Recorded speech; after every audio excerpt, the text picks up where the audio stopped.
जय माता दी। आप सभी का आपके अपने YouTube चैनल में बहुत बहुत स्वागत है। आइए जानते हैं माघ मास के कृष्ण पक्ष में पड़ने वाली चतुर्थी संकष्टी चतुर्थी के व्रत, पूजन, शुभ मुहूर्त, महत्व के बारे में। माघ मास में पड़ने वाली चतुर्थी तिथि को इसे तिलकुटा चतुर्थी, लंबोदर संकष्टी चतुर्थी, तिल चौठ चतुर्थी या माघी चतुर्थी के नाम से जाना जाता है। इस व्रत को महिलाएं अपने पुत्र की दीर्घायु के लिए, लंबी कामना के लिए तथा सभी प्रकार के सुख और समृद्धि की प्राप्ति के लिए इस व्रत को रखती है। माघ मास के चतुर्थी तिथि का बड़ा ही विशेष महत्व माना गया है। यह बड़ी चतुर्थी के नाम से इसे जाना जाता है। हर माह के कृष्ण पक्ष में पड़ने वाली चतुर्थी को संकष्टी चतुर्थी के नाम से जाना जाता है और हर माह के शुक्ल पक्ष में पड़ने वाली चतुर्थी तिथि को विनायक गणेश चतुर्थी के नाम से जाना जाता है। हर चतुर्थी का अपना अपना विशेष महत्व होता है, लेकिन माघ माह के कृष्ण पक्ष में पड़ने वाली चतुर्थी तिथि का बड़ा ही विशेष महत्व होता है। इस दिन भगवान गणेश का पूजन करने से माघ मास में वैसे भी गंगा स्नान का, दान का और पूजन के लिए इस महीने का बड़ा ही विशेष महत्व माना गया है और माघ मास में पड़ने के कारण इस व्रत का और भी ज्यादा महत्व बढ़ जाता है। तिल चौठ के व्रत में, संकष्टी चतुर्थी के व्रत में इस दिन भर निर्जला रह करके भगवान गणेश का सुबह और शाम के वक्त पूजन किया जाता है और शाम को चंद्रोदय के समय भगवान गणेश का पूजन करते हुए चंद्रमा को अर्घ्य दे करके चंद्र दर्शन करने के बाद ही इस व्रत को पूर्ण माना जाता है। इस बार संकष्टी गणेश चतुर्थी का यानी कि तिलकुटा चौथ का व्रत जो कि 21 जनवरी 2022 दिन शुक्रवार को किया जा रहा है। चतुर्थी तिथि के चंद्रोदय व्यापनी में ही इस व्रत को किया जाता है। तो चतुर्थी तिथि प्रारंभ समय 21 जनवरी 2022 दिन शुक्रवार सुबह 8:54 और चतुर्थी तिथि की समाप्ति होगी 22 जनवरी 2022 दिन शनिवार सुबह 9:15। इस दिन चंद्रोदय रात्रि 9 बजे चंद्रोदय होगा और चंद्रास्त अगले दिन जाकर के सुबह 8:56। तो चंद्रोदय व्यापनी जो हमें प्राप्त हो रहा है चतुर्थी तिथि वो 21 जनवरी 2022 दिन शुक्रवार को प्राप्त हो रहा है।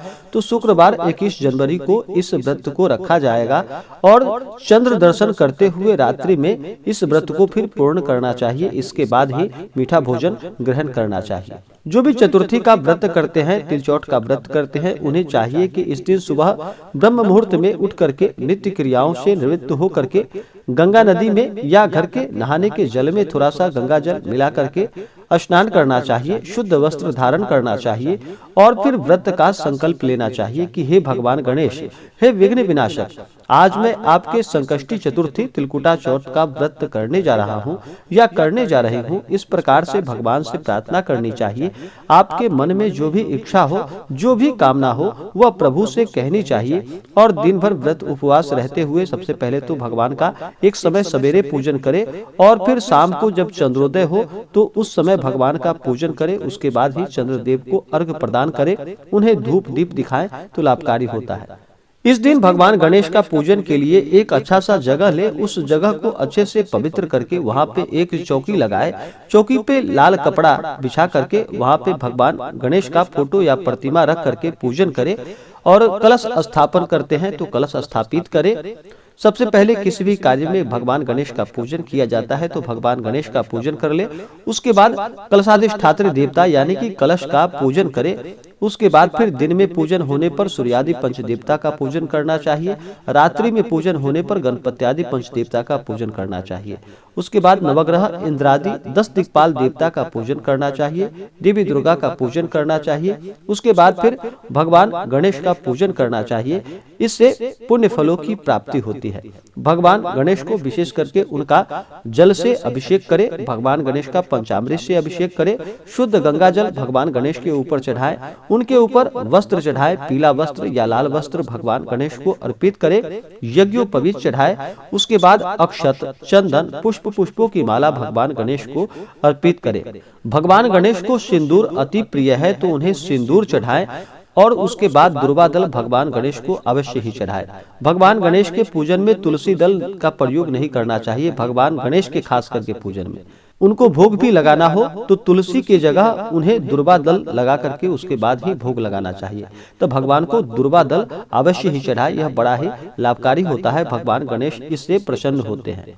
उसके बाद भगवान को धूप और दीप दिखाएं। अनेक प्रकार का नैवेद्य अपने श्रद्धा और सामर्थ्य के अनुसार भगवान गणेश को अर्पित करे। भगवान गणेश को 10 लड्डू का भोग लगाए। उसके बाद द्रव्य और दक्षिणा चढ़ाए। पुंगी फल तांबूल भगवान गणेश को अर्पित करे। पुंगी फल जो कि सुपारी को पुंगी फल कहा जाता है। तांबूल यानी कि पान पत्र भगवान गणेश को अर्पित करे। उसके बाद फिर तिल चौथ यानी कि संकष्टी चतुर्थी व्रत का कथा श्रवण करे। इसके बाद भगवान की आरती करे और उसके बाद फिर चंद्रमा को अर्घ्य दे। कच्चे दूध का अर्घ्य चंद्रदेव को प्रदान करना चाहिए।